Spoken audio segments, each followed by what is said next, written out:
Olá! Hoje eu quero te propor um probleminha.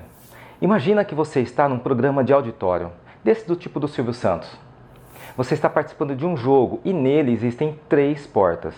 O apresentador diz a você então que atrás de uma dessas portas tem um carro luxuoso e nas outras 2 portas tem 2 bodes, um em cada porta. Ele diz a você que você deve escolher uma das portas e se você acertar a porta que está com o carro, você leva o carro. Bom, você escolhe uma das portas, digamos a porta número 1. O apresentador sabe que atrás das outras 2 portas tem pelo menos um bode. E ele então abre uma das portas que tem um bode. E aí vem uma pergunta muito difícil. Ele pergunta para você, você gostaria de trocar? É do seu interesse trocar de porta? Olha, é uma pergunta muito difícil, porque imagina a seguinte situação. Imagina que você está com a porta certa, que tem o carro, e troca. Olha o arrependimento de estar com o carro na mão e ter trocado.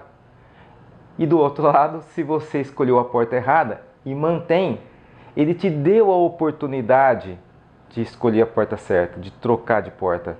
É muito difícil. Se você nunca viu esse problema, eu gostaria muito que você pausasse o vídeo e colocasse nos comentários o que é que você faria e por quê. Você manteria a porta que você escolheu inicialmente ou você trocaria? E por que você faria uma dessas 2 escolhas? Se você conhece o problema, você sabe que esse problema é muito interessante. Você sabe também que a resposta é: o melhor é trocar. Por quê? Porque com isso, trocando de porta, você dobra a chance de acertar. Você não concorda? Vem comigo que eu vou te explicar. Eu sou o professor Luiz Carlos e você está no Matipédia.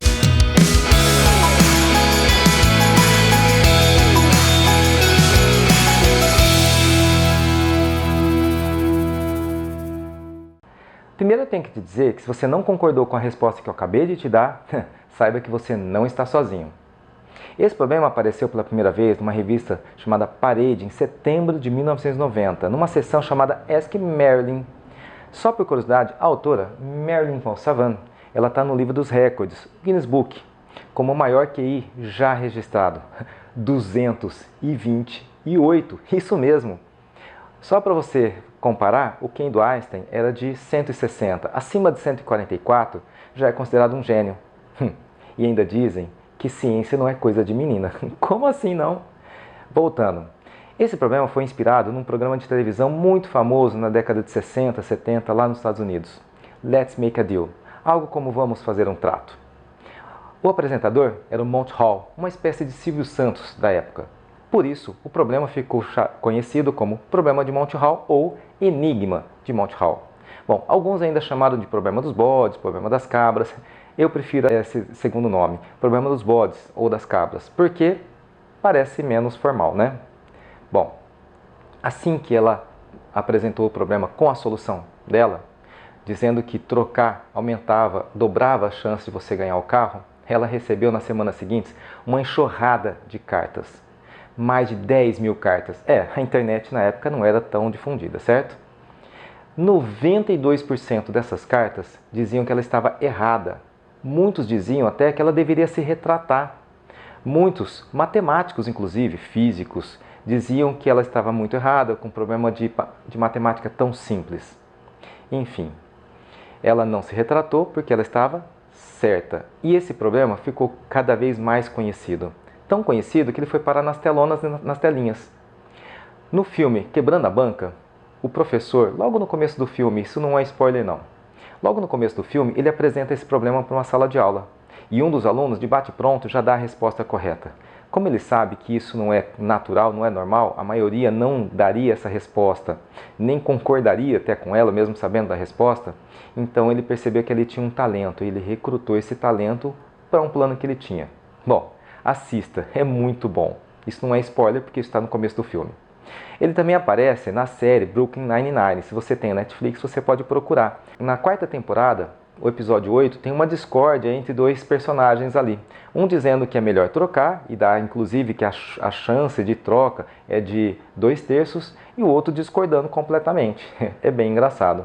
Também aparece num livro, um romance de 2012, Serena. Bom, eu ia colocar imagens disso, mas como eu não quero problema com o YouTube de direitos autorais, então eu vou deixar na descrição caso você queira assistir o filme, ou o episódio, ou ler o livro. Mas afinal de contas, por que trocar de porta dobra a sua chance de ganhar o carro? Bom, vamos explicar. Imagina que é a seguinte situação, você escolheu a porta, digamos a porta número 1. Qual é a chance de que atrás da porta número 1 esteja o carro? Essa chance é de 1/3. Logo, a chance de você estar errado, ou seja, a chance do carro estar nas outras duas portas, então é de 2/3. Então olha só, você escolheu essa porta e a chance de você estar certo, do carro estar aqui, é de 1/3. E a chance de você não ganhar o carro, então é de 2/3. Então, o apresentador abre uma das outras duas portas e uma que ele sabe que não está o carro, tem um bode. Digamos que ele abriu a porta número 3. Então aqui não tem o carro, ele abriu a porta e viu que tem um bode, ok? Então agora mudaram-se as probabilidades. Na verdade, mudou a probabilidade aqui, porque você tinha os 2/3 aqui. Antes de você saber que aqui não tem o carro, a probabilidade do carro estar aqui era de 1/3. Agora a probabilidade do carro estar aqui, condicionado ao fato que você sabe que o carro não está aqui, agora esses 2/3 eles estão totalmente aqui. É uma probabilidade condicional. Em geral, a gente tem um pouquinho de dificuldade para entender essas probabilidades condicionais, mas essa é a explicação. Agora, se ainda assim você não conseguiu entender muito bem o porquê disso, e é natural, muita gente acaba, tudo bem, beleza, mas ainda assim eu não concordo, eu vou te propor uma outra maneira de pensar. Vamos imaginar 3 cenários possíveis. Primeiro cenário, o carro está na porta número 1. Nas outras duas portas tem os outros 2 bodes. Bode 1 na porta 2, bode 2 na porta 3, ou o contrário. Segundo cenário, o carro está na porta número 2 e os bodes nas outras portas. E o cenário número 3, o carro está na porta número 3. Você tem que escolher uma das portas. Bom, digamos que você escolheu a porta número 1. Ok? Bom, você escolheu essa porta, então o apresentador vai abrir uma das outras duas portas. Por exemplo, aqui, ele não pode abrir a porta número 3 nesse cenário. Ele tem que, com certeza, abrir a porta número 2. Agora, nesse cenário, ele com certeza vai abrir a porta número 3. E nesse, bom, tanto faz a porta. Por exemplo, se eu abrir a porta número 3. Olha só, nessa configuração agora, aqui a chance de você acertar é de 1 em 3. Ao passo que se você trocar, você ganha o carro em dois cenários, certo? E perde em 1. Então, a chance de você ganhar, mantendo a sua escolha, é de 1/3. E se você trocar de porta, a sua chance é de 2 em 3. Você, com essa possibilidade de troca, o que o apresentador está te dando é 1/3 de bandeja. Você dobra a sua chance de ganhar o carro. Muitos ainda vão olhar tudo isso de maneira muito cética. Tipo, tá, professor, eu até entendi tudo, mas eu ainda não concordo. Vamos pensar de uma outra maneira? Imagina agora que você tem não 3 portas, mas 10 portas. Você escolhe uma e depois das outras 9, o apresentador abre 8 que não tem o carro e te dá a oportunidade de trocar. Se você mantiver, você vai ter 10% de chance de ganhar o carro. Agora, se você trocar, isso passa para 90% a chance de você ganhar o carro. Se você tivesse agora 100 portas para escolher, se você escolher uma porta, a sua chance de acertar é de 1%. Agora, se das outras 99 o apresentador abre 98 e te dá a oportunidade de trocar, a sua chance agora aumenta para 99%. Bom, e você deve estar pensando, mas professor, isso não muda nada. Muda se você estiver pensando agora em simulações. Se você fizer agora simulações desses programas, imagina agora que você vai simular 30, 300, 3.000 programas, sempre com a estratégia de manter a porta que você escolheu inicialmente. E depois você vai fazer a mesma quantidade, sempre trocando de porta. Bom, se você tiver 3 portas, você deve, na primeira simulação, sempre mantendo, você deve ganhar em aproximadamente 1/3 das simulações. E se você trocar, sempre 2/3. Agora, se você fizer com 10 portas, você deve ganhar sempre em torno de 10% se você mantiver as portas. Agora, trocando, você vai ganhar sempre por volta de 90% das vezes. E com 100, isso vai ficar em torno de 1 e 99%. Quanto maior o número de simulações, melhor. É o que diz a lei dos grandes números. Se você fizer a simulação, isso vai me dar a probabilidade empírica. E a lei dos grandes números diz que a probabilidade empírica ela vai se aproximando cada vez mais e mais da probabilidade teórica quando o número de simulações vai aumentando bastante. E por que as simulações são tão interessantes? Bom, porque elas têm um poder muito grande para nos convencer. É que muitos de nós só acreditamos vendo. É o que aconteceu, por exemplo, com Paul Erdős. Paul Erdős foi um grande matemático do século passado, ele faleceu em 1996, mas antes ele tomou conhecimento do problema de Monty Hall e da sua solução e não concordou. Ele disse, não, isso é impossível. Foi então que um amigo dele fez algumas simulações e mostrou para ele. Só depois de ver as simulações é que ele concordou com a solução dada. E você deve estar então se perguntando, mas professor, como que eu faço para fazer essas simulações? Eu não sei programar computadores. Bom, uma sugestão é fazer o que eu fiz numa sala de aula, onde eu apresentei esse problema para um grupo de alunos de Olimpíada de Matemática, dos últimos anos do Fundamental 2 e do ensino médio. Eu apresentei o problema, apresentei a solução como eu apresentei para vocês e ainda assim a maioria estava muito desconfiada, ainda não concordava muito com aquilo. Então o que eu fiz? Peguei um baralho, peguei 3 cartas, uma vermelha para representar o carro e 2 pretas para representar o bode. Então eu fiz uma simulação usando 3 portas. Peguei uma das alunas, eu fiz o papel do apresentador e a aluna sempre ia escolher uma das cartas como se fosse uma das portas. E nós simulamos 30 programas, onde em todos os programas ela nunca trocava de porta, ela sempre mantinha a porta. Nesses 30 programas, ela acertou em 10 das simulações. Então em 10 ela ganhou e nos outros 20 ela perdeu. Depois nós refizemos a simulação, onde ela sempre trocava de porta. Então ela escolhia uma, eu apresentava, abria uma das portas e ela sempre trocava. E ela das 30 ganhou em 20. Então você pode criar essas simulações também em casa. Pega um amigo. Quanto maior o número de simulações, melhor, mais próximo vai ficar. Uma coisa que é importante é que você saiba que quando você troca, não é garantido que você vai ganhar o carro. O que você está fazendo é aumentando as suas chances. Veja o exemplo. Em 30 simulações, 20 ela ganhou, mas em 10 ela não ganhou, né? Se ela não tivesse trocado, ela ganhava em 10 e em 20 ela não ganhava. Então, quando você troca, você não está garantindo que vai ganhar. O que você está fazendo é garantindo que você está aumentando a probabilidade de ganhar o carro. E para terminar, eu tenho que dizer que, lendo esse livro, O Andar do Bêbado, que eu recomendo muito para quem gosta de matemática, eu descobri que esse problema, apesar de ter ficado famoso apenas na década de 90, ele foi proposto inicialmente por Martin Gardner, em 1959, num artigo que ele publicou na Scientific American. Nesse artigo, ele chamou esse problema de um probleminha maravilhosamente confuso. Eu adoro esse nome. Ele também escreve nesse artigo que em nenhum outro ramo da matemática é tão fácil para um especialista cometer erros como na teoria de probabilidade.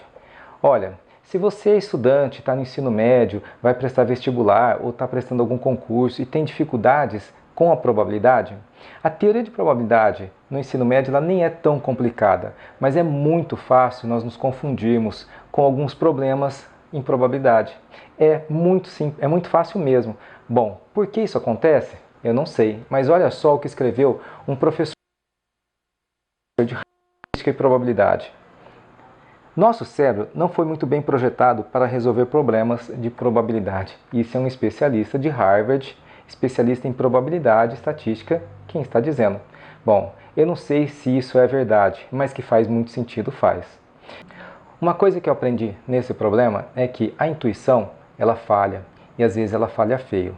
Não estou dizendo que nós não devemos usar a intuição, ela é muito importante em muitos momentos da nossa vida. Muitas vezes, para começar a resolver algum problema, nós usamos a nossa intuição. Mas a nossa intuição aliado ao conhecimento, isso sim é uma ferramenta poderosa. Fica a dica. Gente, eu já tinha terminado de gravar o vídeo, já tinha editado o vídeo e resolvi mostrar para o meu filho. Meu filho César, ele olhou o vídeo com bastante atenção e falou: pai, eu entendi, mas eu não consigo aceitar, não parece muito lógico. Não é possível que isso aconteça. Faz a simulação comigo? Então nós resolvemos fazer uma simulação exatamente igual eu mostrei para vocês. Pegamos 3 cartas para representar as 3 portas. 2 pretas para representar os bodes e uma vermelha para representar o carro. Então eu embaralhava, ele escolhia uma, com as outras 2 eu mostrava uma, só que ele não trocava de porta, ele sempre mantinha a porta. Fizemos isso 30 vezes para representar 30 programas, ele sempre mantendo. Ele acertou o carro, ele acertou a porta em que estava o carro em 10, em outras 20 ele errou. Então nós refizemos a simulação. Só que agora ele escolhia uma, eu mostrava uma que não tinha o carro e ele sempre trocava de porta. Nessa situação, fizemos novamente 30 programas, ele sempre trocando. Dessa vez ele acertou 21 vezes. Em outras palavras, se ele participasse do programa 30 vezes, ele teria ganho, nessa estratégia de sempre manter, ele teria ganho 10 vezes o carro, mas teria perdido em 20. Claro, ficaria muito feliz. Só que sempre trocando, ele teria ganho 21 carros e em 9 ele não teria ganho. Então, a estratégia de trocar de porta nessa situação, ela não vai garantir que você ganhe o carro, mas com certeza aumenta bastante, na verdade dobra a chance de você ganhar o carro. Só assim ele olhou para mim e falou: pai, realmente eu aceito. É natural as pessoas nessa situação ainda ficarem um pouco desconfiadas. Eu acabei de contar para vocês que Paul Erdős, ele foi um grande matemático. Ele também não aceitou, ele só aceitou depois de que um amigo fez uma simulação para ele. Então, se você depois desse vídeo também entendeu, mas não aceitou muito, faça a simulação. O meu filho só se convenceu depois de fazer isso, tá bom? Ah, e uma coisinha também que ele ficou em dúvida. Pai, não era aqui esperado 20 vezes e eu acertei 21? Na verdade, esse número chama-se esperança matemática, é expectativa, é o que a gente espera antes de realizar os programas. A probabilidade diz que nós esperamos encontrar 20 vezes aqui, tá certo? Mas não que vai ser exatamente 20 vezes. O que vai acontecer? Bom, só uma bola de cristal pode dizer o que vai acontecer. A matemática, ela dá as probabilidades, ela diz qual é o valor esperado, qual é a expectativa. Mas depois que você realiza a simulação, aí é que você vai ver o que vai de fato acontecer. Esse 20, que era o valor esperado, então a gente esperaria assim, que ele ganhasse alguma coisa em torno de 20 vezes. Poderia ser 19, poderia ser 18, mas poderia ser 21, poderia ser 22. Esse valor 20 é o que tem a maior probabilidade de acontecer. 19 e 21 tem uma probabilidade, mas um pouquinho menor. À medida que você se afasta desse valor 20, as probabilidades começam a ir diminuindo cada vez mais. Então, é assim que a gente analisa e olha esses valores esperados, ok? Não que necessariamente teria que dar 20. Aqui, ter dado 10 também, na verdade, foi uma coincidência. Era esperado, mas não que realmente deveria acontecer isso. Deu para entender agora as probabilidades? Então, olha só, sobre o valor esperado, nessa estratégia mantendo, quando eu fiz a primeira vez com aquele grupo de alunos de Olimpíada de Matemática, olha só o que aconteceu. Eu escolhi então uma aluna, ela que tinha o baralho. Então eu falei assim, olha, você tem um baralho, vamos pegar as 3 cartas e você vai escolher uma. Né? Ela sempre mantinha. A gente espera que de 30 simulações, ela deveria acertar 1/3 delas. Ou seja, de 30 ela deveria acertar algo em torno de 10. 10, 9, 8, 11, 12, né? À medida que você se afasta do 10, já começa a ficar números menos prováveis de acontecer. E maiores do que 10 também. E ela acertava a primeira, acertou a segunda, acertou a terceira, foi acertando muito. Eu percebi que ela errou algumas, mas me pareceu que foi meio forçado. Eu olhei para ela e falei assim, esse baralho é seu, né? Ela, é. Então, e você joga truco, né? Ela, jogo. Você marcou as cartas. Ela deu muita risada. Mas como que você descobriu? Claro, a probabilidade me diz que você deveria acertar algo em torno de 1/3 das vezes. E você estava acertando muito mais do que isso. Está contra todas as probabilidades. Isso era um indício de fraude. Então, te peguei no pulo. Agora você sai daí, vamos colocar outra pessoa que não marque as cartas, tá joia? Então, a probabilidade, ela não diz o que vai acontecer, ela diz apenas o valor esperado, tá joia? E nesse caso, com o valor esperado, eu acabei pegando ela nessa situação que ela queria me passar a perna, né? Espero que você tenha gostado do vídeo. Se você gostou, curte aí, deixa aquele joinha, se inscreve no canal, isso vai ajudar bastante a gente com o projeto. Também ativa o sininho para receber notificações, mas principalmente comente o que é que você gostaria de ver aqui no canal nos próximos vídeos. Te vejo no próximo vídeo. Grande abraço!